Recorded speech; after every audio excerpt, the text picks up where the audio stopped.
৬৫ বছরের বৃদ্ধ নুরুল ইসলাম তার স্ত্রী ও ২ প্রতিবন্ধী সন্তান নিয়ে ২৮টি মিথ্যা মামলার অপবাদ নিয়ে বেঁচে আছে। সত্যের সন্ধানে এসবি নিউজ 24 টিভি।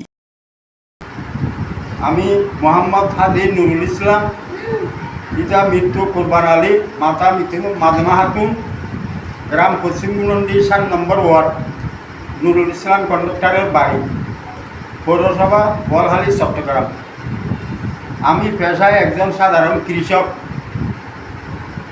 আমার পরিবারের সদস্য সংখ্যা 7 জন। তন্মধ্যে আমার এক ছেলে জাহেদুল আলম প্রতিবন্ধী, এক মেয়ে প্রতিবন্ধী শাহনাজ আক্তার, পাক প্রতিবন্ধী, কথা বলতে পারে না। আমার বর্তমান বয়স 70 বছর। আমি কোনো মতে আমার পরিবার পরিজন নিয়ে পরিবারের ভরণ পোষণ কোনো প্রকারে দুঃখ কষ্ট করে চালিয়ে যাচ্ছি। আমি দীর্ঘদিন যাবৎ হার্টের অসুস্থ এবং বিভিন্ন রোগে আক্রান্ত। এই বয়সে আমাকে নানা রকম অনেক বিপদের মধ্যে পড়িতে হয়েছে। প্রিয় সাংবাদিকবৃন্দ, আপনাদের মাধ্যমে আমি জানাতে চাই, 2014 সাল থেকে আমার ছোট ভাই আব্দুল হাকিম এর নেতৃত্বে আব্দুল সালাম ফেরদৌস বেগম, আবু সুফিয়ান জুয়েল, আবু তৈয়ব হৃদয়, দিদারুল আলম, দিব্যা আক্তার ও ফরিদা বেগম মিলিয়া তারা একটা সিন্ডিকেটের মাধ্যমে আমার ক্রয়কৃত আমার ফরিদা বাড়ি বিন্ডিয়া বসত বাড়ি যাবতীয় সম্পত্তি জোরপূর্বক দখল করিয়া রাখিয়াছে, আর বাদ বাকি কিন্তু দখল করার পায়তারায় অপচেষ্টায় লিপ্ত রহিয়াছে।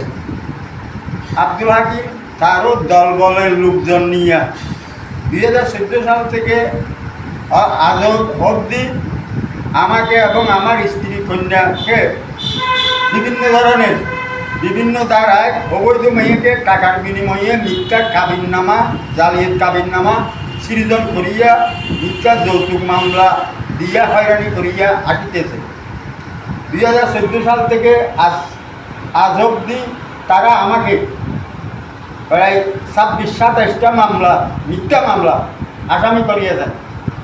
এর মধ্যে চাঁদাবাজি, আত্মসাৎ, চুরি, ডাকাতি, নারী নির্যাতন, বিভিন্ন জালিয়াত সহ বিভিন্ন ধরনের মিথ্যা মামলা আমাকে ও আমার পরিবারকে আর্থিকভাবে অনেক ক্ষতি সাধন করিয়াছে। বর্তমানেও আরও একাধিক বোয়ালখালী থানা কোর্টে ডাকাতির মামলা, আরও অন্যরকম মামলা দায়ের করেছে বলে জানতে পেরেছি। বিষয় সম্পত্তি বাড়ি ভিটে তাদের নামে লিখে দেব, না হয় বিভিন্ন সময় আমাকে জানে মারিয়া এই আমার প্রতিবন্ধী ছেলে মেয়েকে গুম করিয়া আমার বাড়ি ভিটে দখল করিয়া নেওয়ার অপচেষ্টায় লিপ্ত রহিয়াছে। এবং আমি বর্তমানে পরিবার প্রতিবন্ধী ছেলে মেয়ে নিয়ে যে কোনো সময় আমাকে হত্যা করতে পারে এই আতঙ্কে রহিয়াছি।